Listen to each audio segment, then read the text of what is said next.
الحمدللہ رب العالمین والصلاۃ والسلام علی رسول کریم۔ عزیز محترم،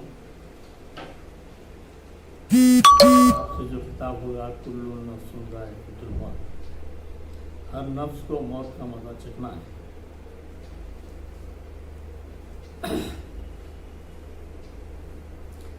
دراصل آدمی کی زندگی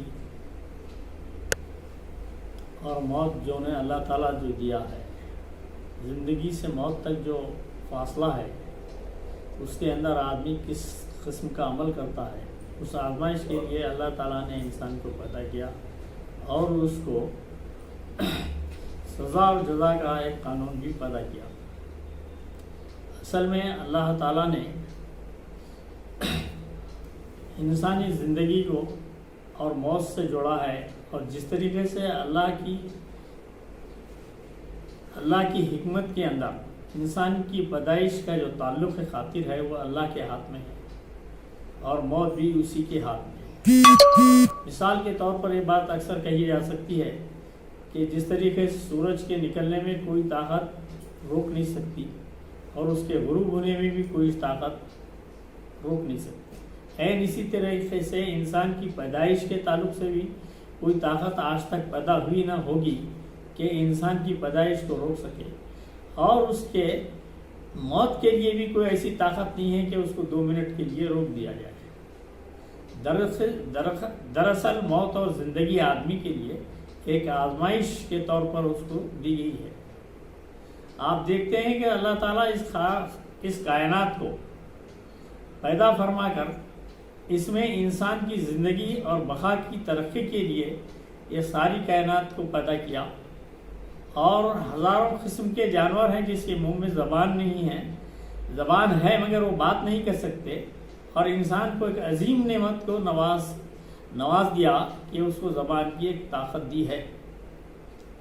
اصل میں اللہ تعالیٰ نے یہ زبان دے کر اس کو یہ آزمانا چاہتا ہے کہ وہ میری رضا کے مطابق استعمال کرتا ہے یا نہیں۔ عام طور سے ایک کہاوت ایک مشہور ہے کہ ایک درخت پھل سے پہچانا جاتا ہے، یہ آم کا ہے یا بیر کا۔ اس طریقے سے آدمی کی حیثیت، اس کی اخلاقی حیثیت کو جاننے کے لیے کہا جاتا ہے کہ آدمی زبان سے پہچانا جاتا ہے اور درخت پھل سے پہچانا جاتا ہے۔ عزیز و محترم، اللہ تعالیٰ نے نعمتوں سے نواز دیا، اور اس کو غور فکر کی صلاحیت بھی اس کے اندر یہ کہا گیا کہ لقد خلقنا الانسان فی احسن تقویم، ہم نے انسان کو سوچنے سمجھنے کی سب سے بڑی جو عظیم نعمت ہے، ہم نے اس کو نعمت اور اس کے ساتھ اس کو زبان یعنی اپنے ارادوں کو ظاہر کرنے کی جو طاقت اور فہم عطا فرمایا۔ عزیز و محترم، انسان کی زندگی کا جو معاملہ ہے وہ اللہ کے ہاتھ میں ہے۔ پیدائش کی تاریخ اس انسان کو واضح ہو جاتی ہے، لیکن موت کی تاریخ اس پہ انسان پہ واضح نہیں ہوتی، اور چونکہ اس کی موت کی جو بارڈر ہے اللہ کے ہاتھ میں ہے۔ اور پھر یہ جس دن پیدائش ہے اسی دن اللہ تعالیٰ نے انسان کے تعلق سے بات پیدا کر دی ہے کہ وہ کب مرے گا، کہاں مرے گا، کس وقت مرے گا، کس جگہ پہ مرے گا۔ ان چیز کو اللہ تعالیٰ نے پہلے ہی طے فرما دیا ہے۔ جس طریقے سے رزق آدمی کو ڈھونڈتا ہے، اس طریقے سے موت آدمی کو ڈھونڈتا ہے کہ وہ شخص کہاں ہے اور اس کی روح کب قبض کی جائے۔ اور اس بات کو مثال کے طور پر یہ کہی جاتی ہے کہ اتفاقاً ایک 5-10 سال کی بات ہے کہ جدہ سے جو ہے ایئرپورٹ پر آئے وہ لوگ، میں فیملی کے تھے، لیکن ڈرائیور جو ہے وہ نظام آباد کے بجائے ظہیر آباد کی طرف موڑ دیا۔ ہوا یہ کہ وہ جب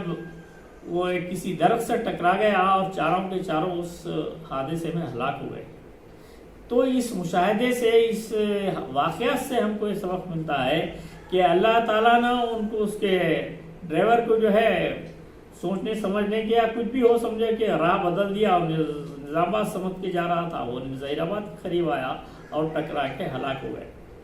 تو یہ چند باتوں کے ذریعے سے ہم یہ معلوم کر سکتے ہیں کہ اللہ تعالیٰ کے پاس وقت اور مقام جو ہے طے شدہ ہے، جس کو کوئی جو ہے کمی اور بیشی نہیں کر سکتا۔ اب عام طور سے جب انسان بیمار ہو جاتا ہے تو اس کے علاج کے لیے دواخانوں میں چلے جاتے ہیں، لیکن ڈاکٹر جو ہے بیماری کا علاج کر کے اس کو علاج کر سکتا ہے، لیکن اس کی موت کی ضمانت نہیں لے سکتا، چونکہ وہ خود ڈاکٹر جو علاج کرنے والا خود اپنے آپ کو نہیں بچا سکتا، اپنی فیملی کو نہیں بچا سکتا۔ اس سے یہ معلوم ہوا کہ ڈاکٹر جو ہے علاج کرنے والا ہے لیکن موت کی ضمانت دینے والا نہیں ہے۔ اور اس زمان میں اللہ تعالیٰ موت اور زندگی سے کوئی فرار نہیں ہو سکتا۔ دنیا میں کئی مصائب ہیں، کئی لوگ ہیں، لیکن موت کی حقیقت سے کوئی انکار بھی نہیں کر سکتا۔ آپ کو یہ معلوم ہے کہ تقویت ایمان کے اندر ایک جزء ایمان یہ بھی ہے کہ موت اور زندگی اللہ کے ہاتھ میں۔ ایک واقعے کے ذریعے سے ہم بات سمجھ سکتے ہیں کہ ایک شخص جو ہے سفر کے لیے جا رہا تھا یا خرید تجارت کے لیے جا رہا تھا، اتفاق سے اس کا ایک بیٹا جو ہے اس وقت قلیل بیمار تھا، لیکن پھر بھی جو ہے امید تھا کہ صحت مند ہو جائے گا، لیکن سفر پہ چلا گیا اور واپس آنے کے ایک دن پہلے اس لڑکے کا انتقال ہو گیا۔ اور جو ہے وہ گھر میں داخل ہوتے ہی پوچھا کہ لڑکے کی کیا حالت ہے، تو ماں نے کہا کہ آرام سے ہے، سویا ہوا ہے۔ چلیے انہوں غسل کیا، اپنے کھانا وانا کھایا، اس کے بعد اس کی تقویت ایمان کی ایک علامت تھی کہ اس عورت نے پوچھا کہ اے میرے سرتاج، تم یہ بتاؤ گے کوئی ہم کو امانت دے دے تو اگر وہ پوچھ رہا ہے تو اس کو امانت میں کتنی دیر میں دینا چاہیے؟ تو شوہر نے کہا کہ دینے کی کیا بات ہے، کوئی شخص امانت اپنے پاس رکھا ہے تو اس کی امانت تو اس کو فوری واپس کر دینا چاہیے۔ تو اس عورت نے یہ کہا یا بیوی نے یہ کہا کہ وہ جو اللہ تعالیٰ آپ کے اور درمیان جو امانت دی تھی وہ واپس لے لیا ہے، جھولے میں جو ہے اس کی اب تدفین کا جو ہے معاملہ کیجیے۔ تو آپ کو اندازہ کیجئے کہ اس عورت کے ایمان میں کتنی پختگی تھی اور کتنا چیلنج تھا کہ اللہ کی ذات پر بھروسہ کرتی، اور شوہر کے لیے بھی ایک جو ہے تمانیت تھی، اور اس نے یہ پوچھا کہ واپس امانت کرنی چاہیے۔ اب مختصر یہ ہے کہ میں تفصیل میں گئے بغیر، وقت کی تنگی ہے یا اس وقت زیادہ بات آگے بڑھائے بغیر، میں اللہ تعالیٰ سے دعا کرتا ہوں کہ اے اللہ تعالیٰ ہم بحیثیت انسان کے ہیں، ناقص العقل ہیں، ناقص العمل ہیں اور خطا کار ہیں۔ اللہ تعالیٰ تو ہماری دعاؤں کو قبول فرما اور ہمیں جنت فردوس عطا فرما۔ اس موقع پر ایک آخری بات بھی یہ ہے کہ انسان جب کسی چیز کی یعنی ایک پلیٹ میں پانی ہے، ایک طرف جو ہے موم بتی جل رہی ہے، تو کیا انسان اپنے انگلی اس میں جلاتا ہے؟ نہیں جلاتا۔ افسوس اس بات کا ہے کہ ہم ایک موم بتی کے جلنے پر اپنے کو بچانے کی کوشش کر رہے ہیں، لیکن اللہ تعالیٰ کی کئی وعیدیں ہیں کہ تم نافرمانی کرنے پر اس طریقے سے آگ میں جلائے جاؤ گے۔ میں یہ کہنا چاہتا ہوں کہ ایک موم بتی کا ہم کو ڈر ہے، لیکن اللہ تعالیٰ کے عذابوں کا ہم ڈر ہے۔ گویا کہ اللہ تعالیٰ کے عذاب کا ڈر ہے نا، اس کی جو باغوں کی جو امیدیں وعدہ کیا گیا ہے اس پر بھی ہمارا یقین نہیں ہے۔